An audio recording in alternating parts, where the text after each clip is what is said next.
धवल की शादी ये मजबूरियों के बीच में हो रही है। जैसे इस चीज के बारे में नताशा को पता चलती है ना, तो वो रोकने की प्लानिंग और पूरी कोशिश भी करती है। लेकिन तब तक संदीप इसको जो किडनैपिंग करता है, तो वो इसकी कुछ गलत वीडियोस को भी रिकॉर्ड करने की कोशिश कर रहा होता है, ताकि वो बाकी लोगों के सामने इसका मजाक बना सके, इसको बेइज्जत कर सके, इसको पूरी तरीके से सोसाइटी में बदनाम कर सके। तो इस चीज की प्लानिंग वो कर चुका होता है और ऐसा करता भी आएंगे। तब तक ये सारी चीजें धवल को भी पता चल चुकी होती है, जो भी इस मंडप में होता है, क्योंकि नताशा ने भी ये अल्टीमेटम उसको दिया होता है कि अगर तुमने कुछ पल में ये शादी खुद ब खुद नहीं रोकी तो सोचो मैं क्या करूंगी। इसको भी पता होता है कि ये जरूर आए हुए मेहमानों की धज्जियां उड़ा करके रख देगी, ताकि जिस कारण ये शादी पोस्टपोन हो जाए या फिर कुछ भी हो सकता है।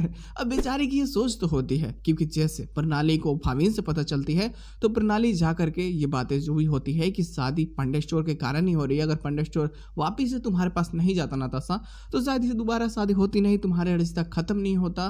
तो जब नताशा की चीज़ के बारे में पता चलती है, तो उसको लगता है कि यानी कि सच में धवल के मन की खिलाफ हो रही है।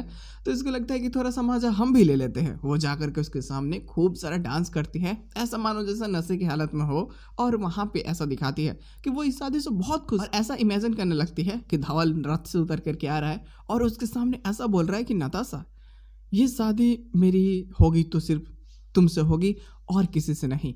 मैं तुमसे प्यार करता हूँ नताशा। लेकिन ये इमेजिनेशन भी उसका बहुत जल्दी ही खत्म हो जाता है, जब वो सामने उसके आकर के बोलता है ये तुम क्या तमाशा लगा करके रखी हुई है। और यहाँ पे बहुत ही फेमस एक मेम याद आता है, क्या साबित करना चाहता है तू?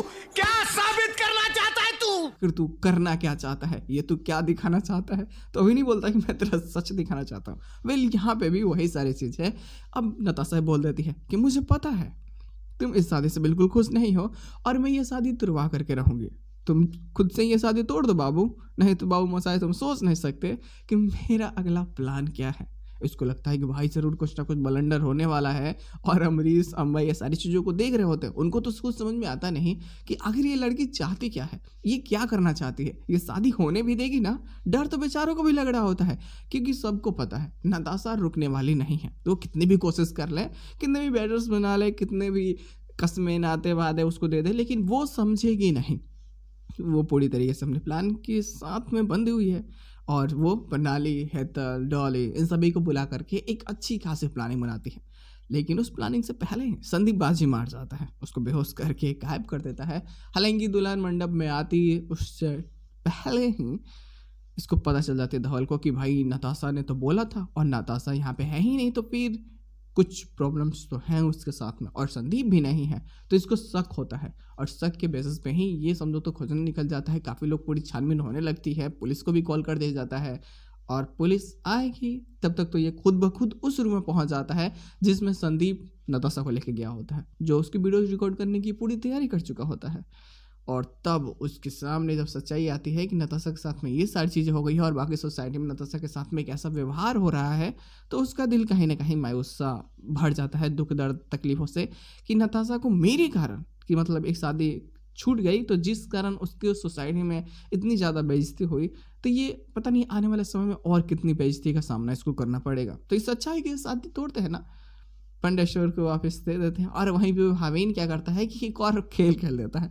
हालांकि इसको तुम मजेदार बोल सकते हो, बोल देता है कि नताशा एक काम करो, तुम्हें हम वापस घर में लेंगे, पंडेश्वर को वापस दो। अमरीश बोलता है कि नहीं, ऐसा नहीं हो सकता, लेकिन भावीन का कहना होता है कि आपके कारण हम अपना और नुकसान नहीं कर सकते। सोचो जरा, एक मॉल के सामने एक छोटी सी झोपड़ी कैसे लगेगी।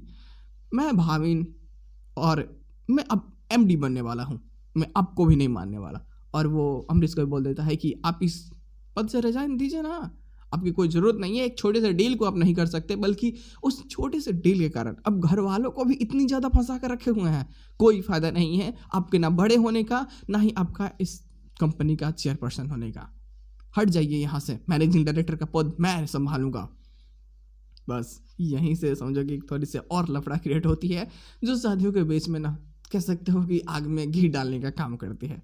मज़ा तो आएगी सच में, वो थोड़ी सी बेहतरीन भी है और थोड़ी सी और इंटरेस्टिंग भी। जाकर के संदीप की पिटाई भी होगी, फिर बोलेंगे कि संदीप इतना बुरा इंसान है।